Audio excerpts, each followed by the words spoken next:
So WalletHub does an annual study on the best and worst places to retire in the country. This is just U.S. states. They're not taking a look at across the world.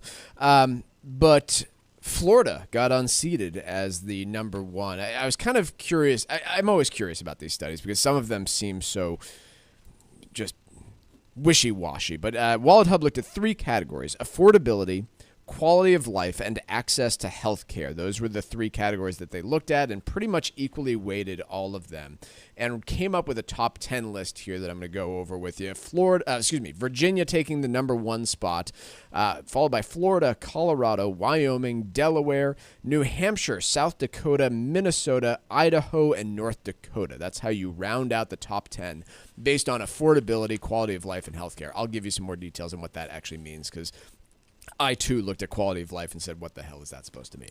How are you ranking quality of life? The worst states to retire, rounding out the bottom 10, Kentucky, New Jersey, Mississippi, Oklahoma, New York, Louisiana, Illinois, Washington, Maryland, and Arkansas. So interesting to me that New England states, only one of them made the top 10, being in New Hampshire, but none of them are in the bottom 10 either. They're all kind of getting... Rhode Island is number 40 there on the list. Connecticut, number 35. Vermont, number 34. But generally speaking, not faring as badly as you might expect. Now, affordability-wise, yeah, we're all over the bottom of the categories. So if you take a look just at affordability, you've got Vermont up at 48, Massachusetts at 47, Connecticut at 45, Maine at 43, Rhode Island at 39. Did I miss anybody? I don't think so.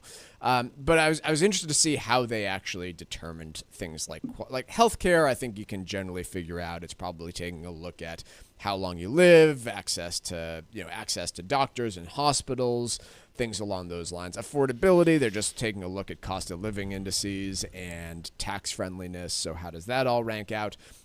Quality of life.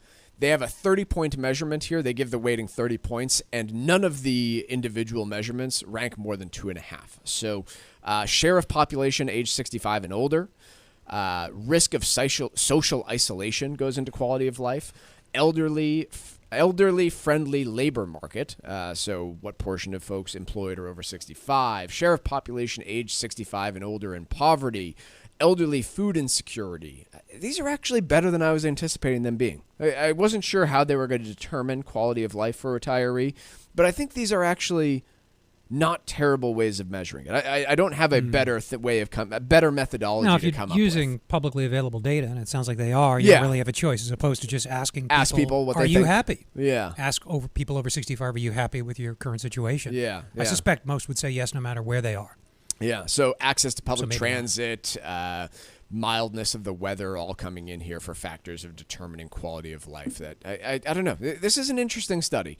It's not as wishy-washy as I might have thought it was, but continues to reiterate the fact that New England is a difficult place to retire. It's an expensive area to retire, and I understand why a lot of people do have family in the area and want to stay local, but we have from great health care. We do. And good fantastic public health services. care.